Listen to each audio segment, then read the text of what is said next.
Hello and welcome back to Belmont Bunch, where I'm doing a little video update. I always feel like the timing is going to be off with these. Like I'm going to do one and then immediately a trade's going to be announced or a signing's going to be announced. And frankly, I'm not as nervous about that anymore because nothing's happening. So why don't we talk about kind of the state of what the lineup is looking like?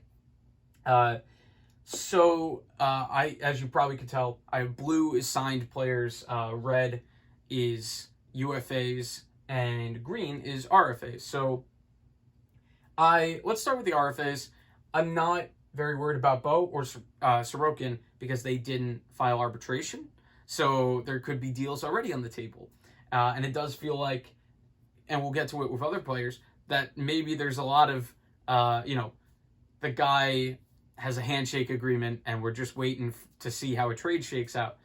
And for the players in red, that's a similar situation. Green especially, who was announced for the expansion draft just to get to exposure requirements, but apparently hasn't even signed it yet.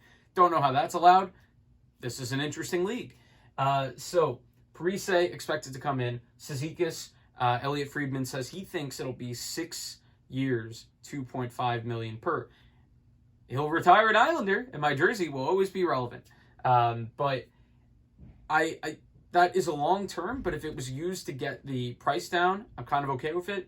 Cizikas is not a guy who I've seen miss a ton of games, but maybe you could say that the style that fourth line plays, 6 years could be a little bit much since they could get worn down real quick.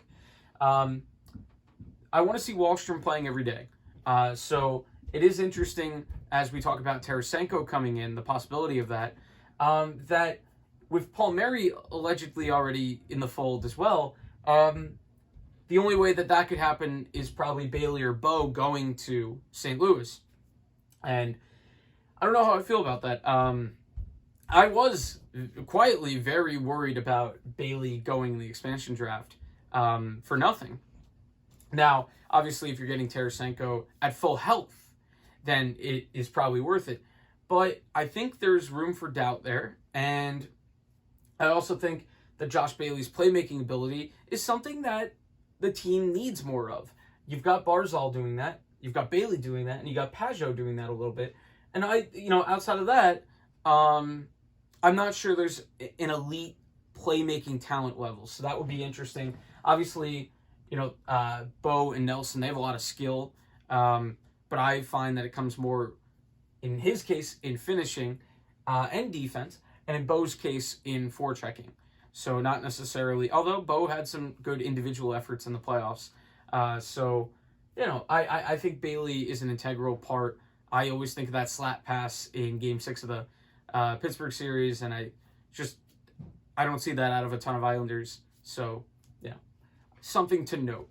But on the defense, that's where I'm more worried right now, because Tarasenko could come in and it could, throw the lineup for a loop in a good way, because obviously if you're adding offense, it's a good problem.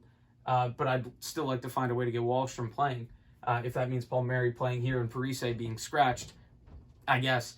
But defensively, the left side is in flux. You've got Pelech that has to get a long-term deal, and it sounds like it's going to be more expensive than they thought.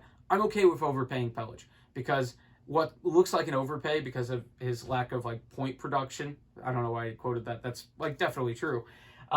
His lack of point production is so made up for with the way that he kind of holds the defense together at times. We saw it when he was hurt in 1920. What a difference the Islanders had. They couldn't defend as well, and so I think that is priority one. Priority two to me would be that second pair left-handed defenseman.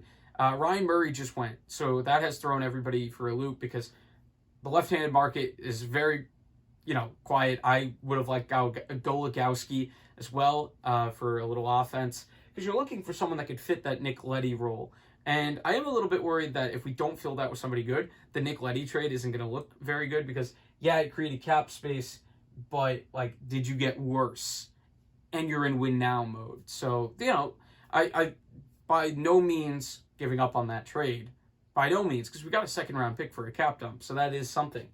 But they got to find a way to get at least as good as Letty would have been there. And I'm not sure about the options currently in the minors. Bodie Wild doesn't seem to be quite ready.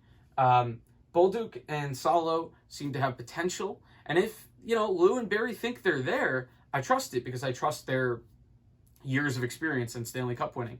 But Hickey and Aho's an adventure offensively. I mean, he's an adventure in general.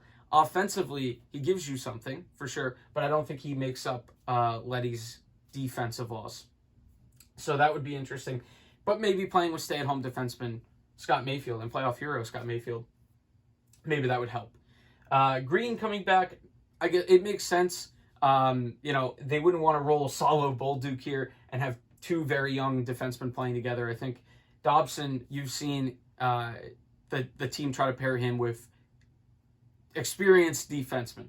You've seen that with Green and Boychuk. So, I think it was always likely that Green was going to come back, and it was always likely that it was going to be extremely cheap, although we don't know the terms yet. And in goal, we're feeling pretty good right now. I think if Sorokin takes a step this year, you could trade Varlamov next year, but we don't have to worry about that right now. So that's kind of my little preview. We've got a good amount of extra forwards. There's been a rumor, talk from Arthur Staple, sorry, making sure I got the writer right, that Zajac is coming back as the 5C, no problem with that for me.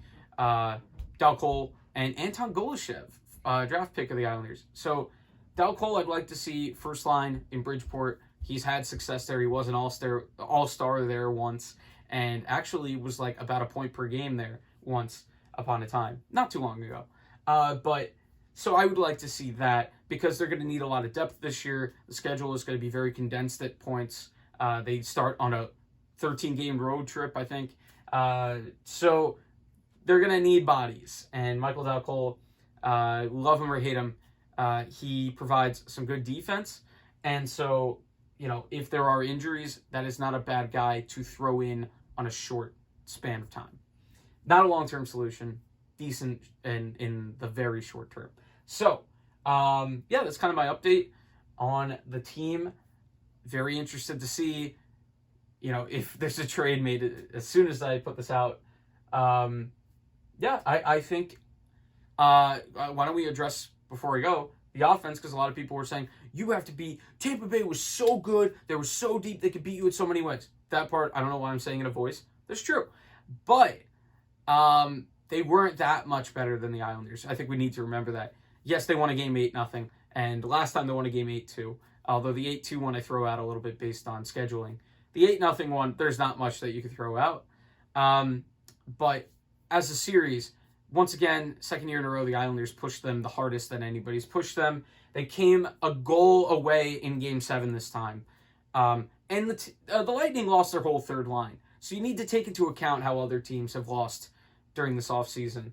And the Islanders haven't lost a ton yet. The Letty one, still glaring for the moment. We'll see what happens with that. And I do think they should prioritize that over getting Tarasenko. But anyway, and Vince Dunn maybe. Anyway, thank you so much for watching. Let me know what you think the Islanders should do. If you're Lou Lamoriello, please tell me first so I can break it. And I'll be the NHL insider. That's the video. Thank you, and we'll see you next time.